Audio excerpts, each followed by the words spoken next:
What if I told you that he's always watching, that he's always there, just waiting for the right moment to drop his comment or joke?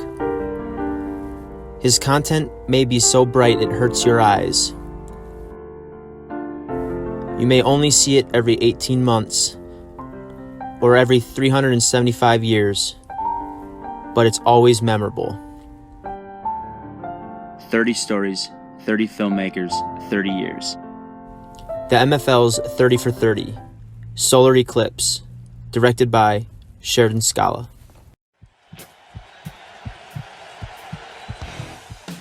As the song would indicate, that's right, the K-Mish is back. After much soul searching and honestly Pat McAfee videos reminding me that he got replaced by an orangutan who announced a Colts draft pick over him a few years back, it's time that I came to my senses and realized there's really nothing greater I'm going to accomplish in my life besides being the K-Mish.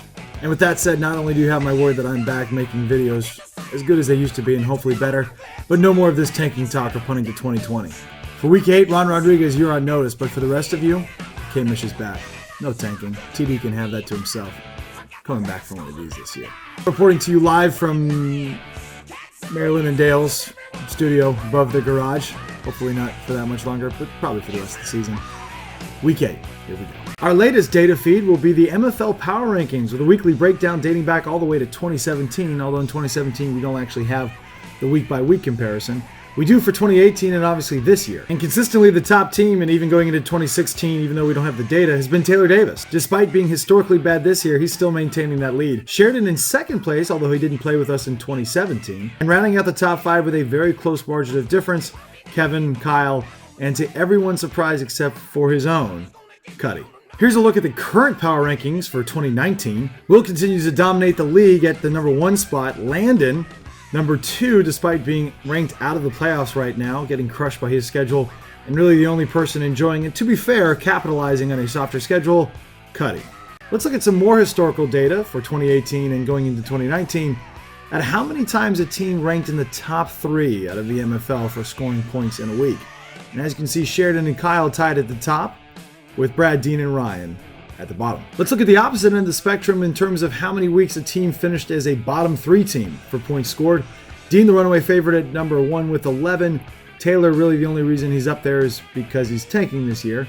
But down there at the bottom with only 1 time in the bottom 3 is the K-Mish. So while I may not be remarkable, at least I'm not consistently terrible. Now let's zoom out a little bit and look at weeks that a team finished in the top half of the MFL in terms of scoring per week. Sheridan ranking number 1 with 15. Him and Kyle had the most last year with 11.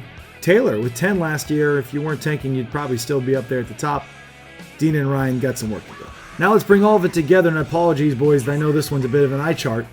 But the whole point of this one is to look at weeks that you won versus weeks that you were a top 6 scoring team and probably should have won. At the top, we have Sheridan and Landon, who clearly have had the toughest schedule. Landon still probably wouldn't have made the playoffs last year, but Sheridan, a consistently good team, should probably have 4 more wins under his belt. Meanwhile, Casey, Ron, and Brad, all 3 teams that have been consistently good over the last year and a half, are the beneficiaries of the easiest schedules. Hey Cuddy, there's a pattern developing here for you.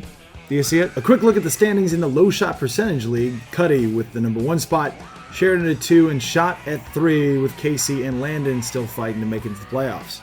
In the SD boys division, it's going to take a lot of injuries to knock Will off that number 1 spot. Dummy Tough at 2nd, the K-Mish at 3rd.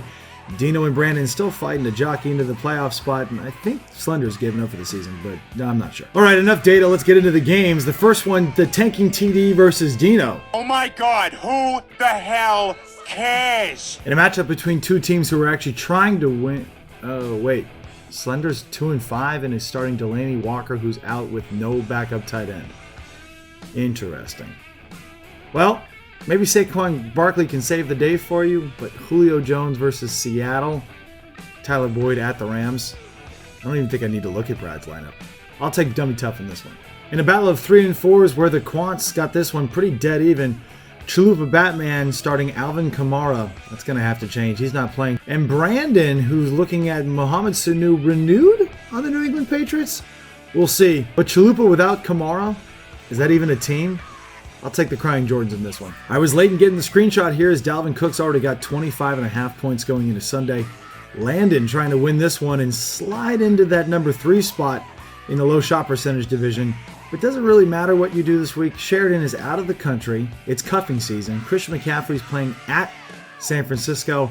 We're going to trust the process on this one. The two teams projected to score the most points in the MFL this week. Will continues to try to trick us with his team name Puntel22. We're not falling for it. And Shot enjoying some rare success for himself at 4-3 with a pretty good lineup this season. Trusting in 3 Raiders this week though? That's where you lost me. The Vikings scored 16 for you, but I'm taking Will in this one. Putting myself main stage, you can chalk it up to my ego. Or you can realize this is the week in which I show Cuddy he ain't number 1 in this week's Game of the Week. Cuddy feeling good after Stephon Diggs' Thursday night performance, who's woken up from a slumber, but still riding with Josh Allen, a backup Green Bay Packers running back. Kenny Stills off the waiver wire?